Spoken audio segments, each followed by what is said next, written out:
माननीय मोहम्मद मुफ्ती इस्माइल।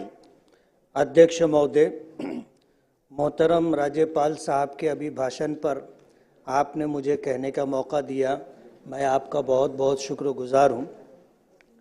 महायुति सरकार ने लाडकी बहना और लाडका भाऊ जैसी स्कीमों के ज़रिए दोबारा अपनी सरकार बनाई है। मैं यहाँ महायुति सरकार को दिल से मुबारकबाद देता हूँ।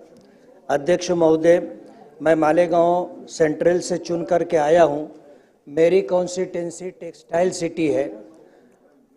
राज्यपाल साहब ने अपने अभिभाषण में 62 मुद्दों को शामिल किया है, लेकिन टेक्सटाइल्स जो देश में खेती के बाद सबसे ज़्यादा रोज़गार देने वाली सनत है, उसका कहीं राज्यपाल साहब के अभिभाषण में तस्करा नहीं।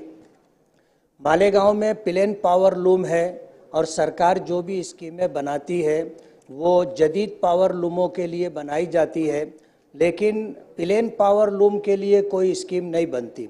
मैं आपके मार्फत सरकार से और केंद्र सरकार से ये गुजारिश करना चाहता हूँ कि प्लेन पावर लूम के लिए जो खेती के बाद सबसे ज़्यादा रोज़गार देने वाली सनत है, उसके लिए ऐसी कोई स्कीम बनाना चाहिए जिसके ज़रिए से टेक्सटाइल से रिलेटेड और जुड़े हुए लोगों को उसका लाभ मिले।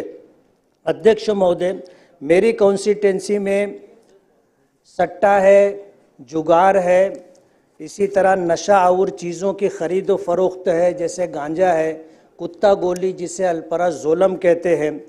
इन जैसे नशा और चीज़ों का बड़े लोगों की सरपरस्ती में ये कारोबार होता है। पुलिस प्रशासन इस सिलसिले में जैसी कार्रवाई करनी चाहिए उस सिलसिले में पुलिस प्रशासन वैसी कार्रवाई नहीं करती है। पुलिस प्रशासन का ऐसा कहना है कि हमारे पास पुलिस नफरी कम है, पुलिस बल कम होने की वजह से हम पूरी कार्रवाई नहीं कर पाते हैं। मेरी आपके मार्फत सरकार से ये गुजारिश है कि मालेगांव तालुके को पुलिस कमिश्नरेट बनाया जाए ताकि पुलिस नफरी बढ़े और पुलिस बल में इजाफा हो और गुनहगारों के खिलाफ कार्रवाई करने में आसानी हो। मैं ये भी गुजारिश करूँगा कि नशा और कारोबार पर बंदिश लाने के लिए नारकोटिक्स ऑफिस मालेगांव में कायम किया जाए और ये ऑफिस ना होने की वजह से पुलिस सही मानों में कार्रवाई कर नहीं पाती। उनको इंतज़ार करना पड़ता है कि नारकोटिक्स डिपार्टमेंट के लोग मालेगांव आएंगे तो इस सिलसिले में कोई कार्रवाई हो सकेगी।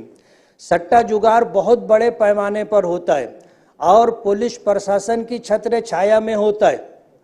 इनके खिलाफ कोई कार्रवाई नहीं होती और इनकी वजह से शहर के अंदर गुंडागर्दी है, दादागिरी है, चोरी चमारी बहुत ज़्यादा है।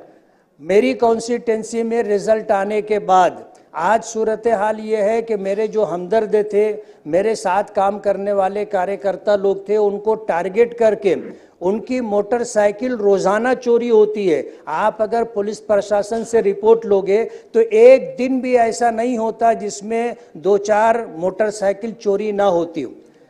आज इस वक्त पूरे राज्य के अंदर अमन और शांति कायम रहे, उसके लिए बहुत ज़रूरी है कि मालेगांव को पुलिस कमिश्नरेट बनाया जाए, नारकोटिक्स ऑफिस कायम की जाए, सट्टा जुगार के कारोबार करने वालों पर रोक लगाई जाए और जो चोरियां होती हैं इसको रोकने के लिए कोई मौसर कार्रवाई की जाए। एकदम टारगेट करके लोगों की मोटरसाइकिल चोरी की जा रही है और पुलिस प्रशासन की तरफ से कोई मजबूत और अच्छी कार्रवाई होती दिखाई नहीं दे रही है। मेरी आपसे गुजारिश है कि ये 2-4 मुद्दे मेरे हैं, इस पर जो है कार्रवाई हो और इस पर कार्रवाई होने के बाद कोई अच्छा रिजल्ट मिले। आपने मुझे कहने का मौका दिया, मैं आपका बहुत बहुत शुक्रगुजार हूँ। जय हिंद, जय महाराष्ट्र।